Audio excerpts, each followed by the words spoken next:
मैं इस स्टेज के माध्यम से आपको कहना चाहता हूं, कई बार पहले भी कह चुका हूं, आप नरेंद्र मोदी जी से मिलिए। रामचंद्र जांगड़ा को भी कई बार कहा मैंने, असली जो बैकवर्ड है इस देश में दो तरह के बैकवर्ड हैं, एक असली बैकवर्ड, एक नकली बैकवर्ड। असली जो हकदार हैं रिजर्वेशन के, उनको कुछ नहीं मिल रहा है। They are not getting even 1% job in central services. आप ये लड़ाई लड़िए, बीसी और बीसीबी दो वहां सेंटर में करवाइए, लड़ाई लड़िए। बहुत बड़ा काम है, छोटा काम नहीं है।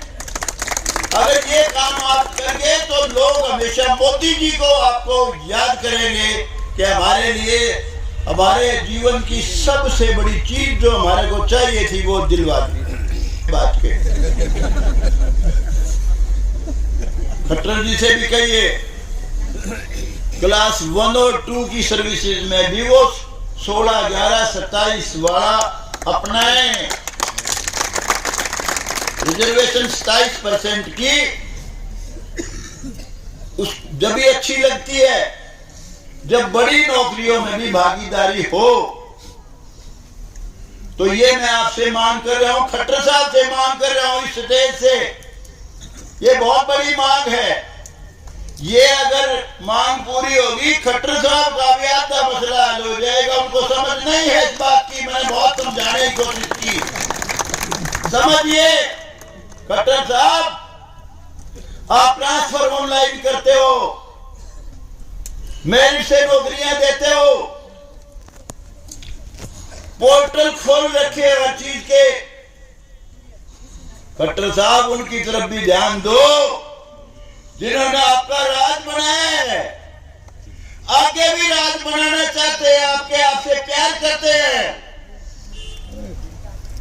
आप एमएलए को इज्जत दीजिए। और ये जो बात मैं कह रहा हूं, सर्विसेज में जो लोग मेरिट में आगे चले गए वो तो चले गए, वो पीछे कब आएंगे? आप कोई ऐसा काम कीजिए सबको सबका हक मिले, और जिन्होंने आपके लिए, आपका राज बनाने के लिए इतनी तकलीफें उठाई हैं, उनको भी रोजगार में हिस्सेदारी मिले। उनके दिमाग में रावण से भी बड़ा सौदा बना लो। आपको पता है इस धरती का एक लुटेरा आया, मोहम्मद गजनी, वो खोपर मंदिर लुटा कर भाग गया कर।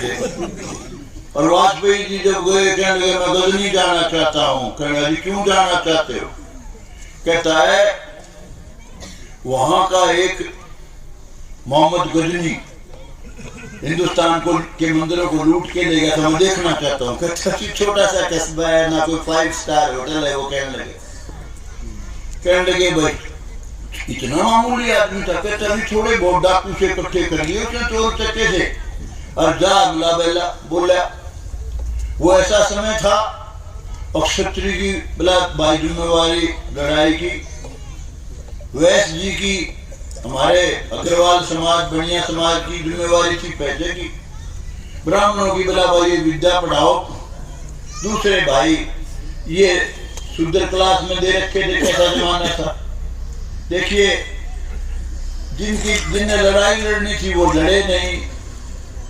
वो कहने लगे देवी देवता ही बचा लेगा, देवी देवता तलवार उठाए खड़ा हो तो मंदिर में बैठा आराम वो लूट लेगा। भाई हमारे देश की अगर सबसे बड़ी कमजोरी है वो जात पात, ऊंच नीच, भेदभाव, छुआछात।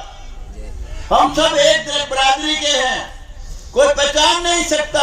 सड़क पे जाओ अगर जानता नहीं है तो ऐसा नहीं है कि उसके घुंघरू लाग रहे नारे या कोई नारी पहचान हो। किसी बड़े से बड़े पोगा पंडित को यह अभिमान हो कि मैं उस जाति का हूं, उसका खून और गरीब से गरीब हमारे वाल्मीकि ऋषि के वंशज जो छोटी बिरादरी में लोग कहते हैं भाई ये तो ऐसी वर्ग में है, उनका मिला के देख लो। वही यूं की यूं पहचान। ईमानदारी से कह रहा हूं मैं, तो कहता हूं तो जो देश गुलाम क्यों नहीं हुआ? इतने नालायक नीच लोग जो भ्रष्टाचारी इस देश में और जात पात का जहर फैलाते हैं, हमेशा तेरी जात छोटी मेरी बड़ी। अरे बड़ी जात का बनना है तो अच्छे कर्म कर, अच्छे कर्म करेगा तो बड़ा आदमी बनेगा। उनके दिमाग में जैसे रावण से भी बड़ा सौदा बना। आपको पता है इस धरती का एक लुटेरा आया मोहम्मद गजनी, वो खोपर मंदिर लुटा कर भाग जा कर।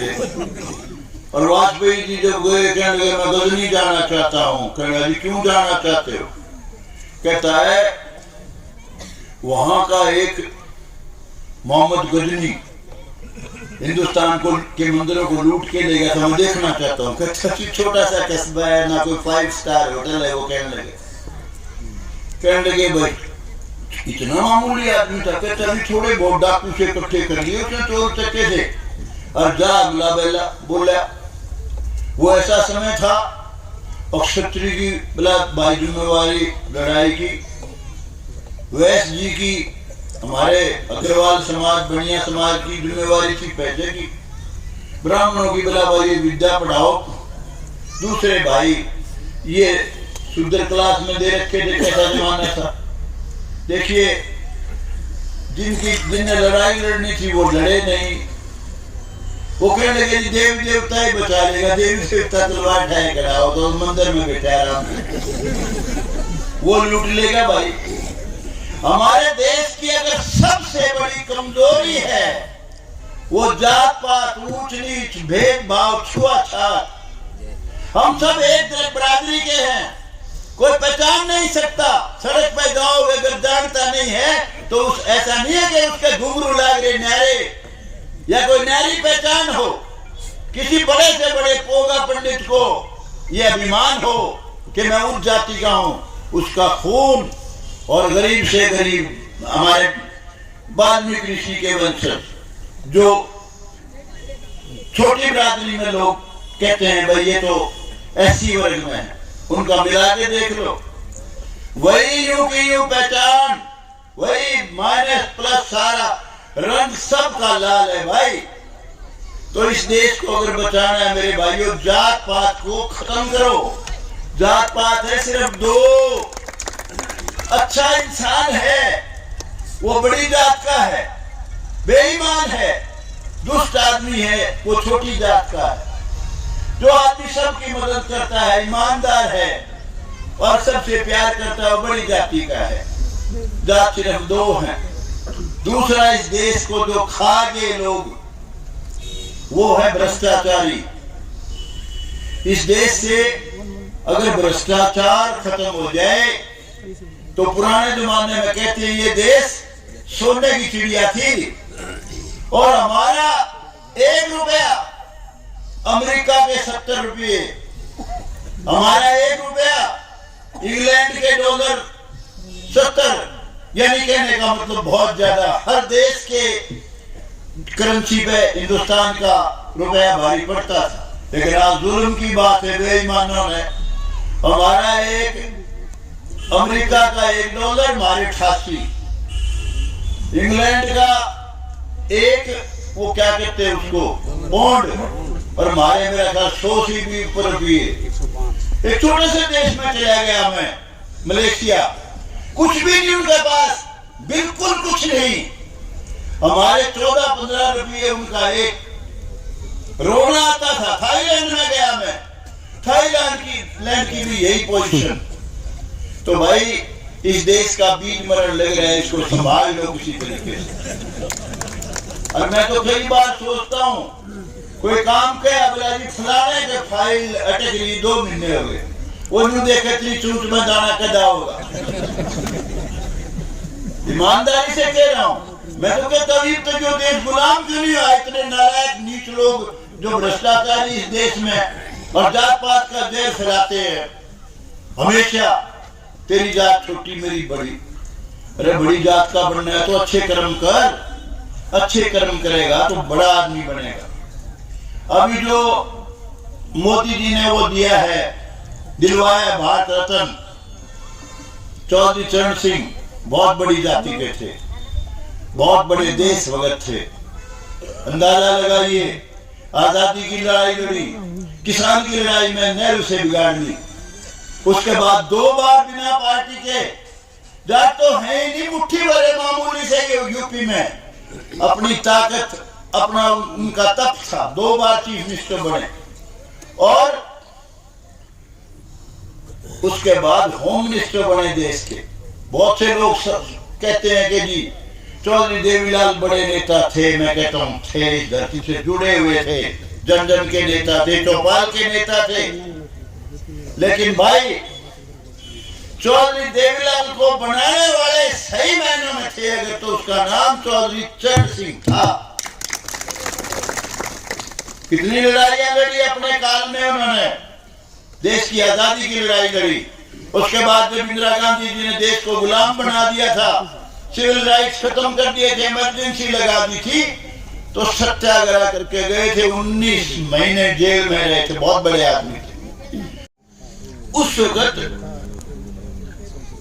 बहुत बड़ी बात बता रहा हूं, आज जिनको 2 दिन पहले भारत रत्न का खिताब दिलवाया है सरकार ने,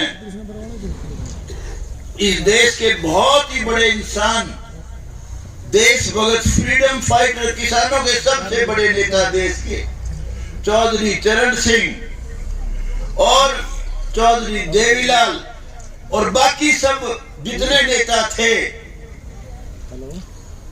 यानी कि बहुत खतरनाक आंधी थी जनता पार्टी की उस जमाने में। उसमें गांव से मुझे जिताने में इनका बहुत बड़ा योगदान रहा, सारे समाज का, सारे गरीब समाज का। चौधरी वीरेंद्र सिंह, चौधरी स्वरूप सिंह और मेरे को मिला के उस वोट से भी काफी ज्यादा वोट थी उनकी, बड़े भारी मार्जिन से जीते थे। लेकिन उस वक्त भी इस समाज ने और गांव ने मुझे बहुत प्यार दिया, बहुत प्यार दिया। और मेरे पिताजी को सरपंच बनाया, हमारे दादे को सरपंच बनाया, बहुत बड़ी बात थी। ब्लॉक समिति के चेयरमैन बने इनके सहयोग से मेरे पिताजी। और पहली जब ये बनी 2 पंचायत जोड़ के म्युनिसिपल कमेटी, उसके भी चेयरमैन बने मेरे पिताजी। समाज का बहुत बड़ा योगदान रहा हमारा, इनका चोली दामन का साथ रहा है। यूं समझिए नाम में न्यारा है इनका कुमार और हमारा दूसरा प्रसाम, एक के भाई, कोई फर्क नहीं है। बहुत नजदीक हैं, दिल से नजदीक हैं। यही कारण था, एक ऐसा समय आया था, आफत के बादल मंडराए हुए थे इस समाज पर, बाकी सारे गरीब बैकवर्ड समाज पे। भगवान ने मुझे एक शक्ति दी, बहुत बड़ी लड़ाई जिसके लिए सारी जिंदगी मैंने कीमत दी, कीमत चुकाई, वो लड़ाई मैंने लड़ी थी। रात को भी मुझे महसूस होता था कि सारी बड़ी बड़ी कौमें अगर बैकवर्ड बन गई तो इनका क्या था।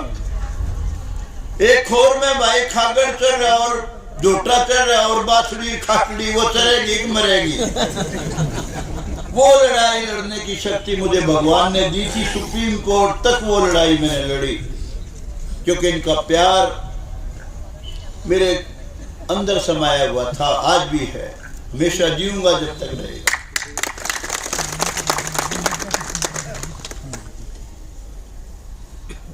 एक बात गंगवा जी, मैं इस स्टेज के माध्यम से आपको कहना चाहता हूं, कई बार पहले भी कह चुका हूं, आप नरेंद्र मोदी जी से मिलिए, रामचंद्र जांगड़ा को भी कई बार कहा मैंने। असली जो बैकवर्ड है इस देश में, 2 तरह के बैकवर्ड हैं, एक असली बैकवर्ड, एक नकली बैकवर्ड। असली जो हकदार हैं रिजर्वेशन के, उनको कुछ नहीं मिल रहा है। They are not getting even 1% job in central services। आप ये लड़ाई लड़िए, बीसी और बीसीबी 2 वहां सेंटर में करवाइए, लड़ाई लड़िए। बहुत बड़ा काम है, छोटा काम नहीं है। अगर ये काम आप करेंगे तो लोग हमेशा मोदी जी को आपको याद करेंगे कि हमारे लिए हमारे जीवन की सबसे बड़ी चीज जो हमारे को चाहिए थी वो दिलवा दी बात के। खट्टर जी से भी कहिए क्लास 1 और 2 की सर्विसेज में भी वो 16, 11, 27 वाला अपनाए। रिजर्वेशन 27% की उस जब भी अच्छी लगती है जब बड़ी नौकरियों में भी भागीदारी हो। तो ये मैं आपसे मांग कर रहा हूं, खट्टर साहब से मांग कर रहा हूं, इस स्टेज से ये बहुत बड़ी मांग है। ये अगर मांग पूरी होगी खट्टर साहब का भी आधा मसला हल हो जाएगा। उनको समझ नहीं है इस बात की, मैंने बहुत समझाने की कोशिश की। समझिए खट्टर साहब, आप ट्रांसफर ऑनलाइन करते हो, मेरिट से नौकरियां देते हो, पोर्टल खोल रखे हर चीज के। खट्टर साहब उनकी तरफ भी ध्यान दो जिन्होंने आपका राज बनाया है, आगे भी राज बनाना चाहते हैं, आपके आपसे प्यार करते हैं। आप एमएलए को इज्जत दीजिए। और ये जो बात मैं कह रहा हूं, सर्विसेज में जो लोग मेरिट में आगे चले गए वो तो चले गए, वो पीछे कब आएंगे? आप कोई ऐसा काम कीजिए सबको सबका हक मिले, और जिन्होंने आपके लिए आपका राज बनाने के लिए इतनी तकलीफें उठाई हैं उनको भी रोजगार में हिस्सेदारी मिले। तेरा मुका भाई वो लाग रहा पत्थर आ तो सके नहीं, बोला मेरे पार्लियामेंट का सेशन चल रहा है, माँ बोल तेरी कितनी घोषणा करूं, 11 लाख की कर दूं, ने बोला कर दिए गौतम, बोला जरूर कर दिए। सर मैं उस वक्त मेरी टीम के कप्तान कौन कौन थे, मेरी टीम के तगड़े प्लेयर जिनके पास अलग गाड़ी अलग जिम्मेवारी, उसमें इसका बाबू चंदन मेरा बड़ा भाई था, याद है तेरे को नहीं? दूसरा मेरा बड़ा भाई दरियाव सिंह, तीसरा भाई राम कुमार, चौथा ये दोनों रोहिले थे, नंदन सैन बरादरी से नंदन आई, और राम सिंह कुक्का जांगड़ा समाज से। ये मेरी टीम के सारे तगड़े प्लेयर थे जो मेरे लिए वोट मांग के आते थे। और देखो कोई छोटी बात नहीं है, मेरे पिताजी जब गर्व करते थे चुनाव, छोटे चुनाव हमेशा लड़े उन्होंने, वो कहते फलानी गली ना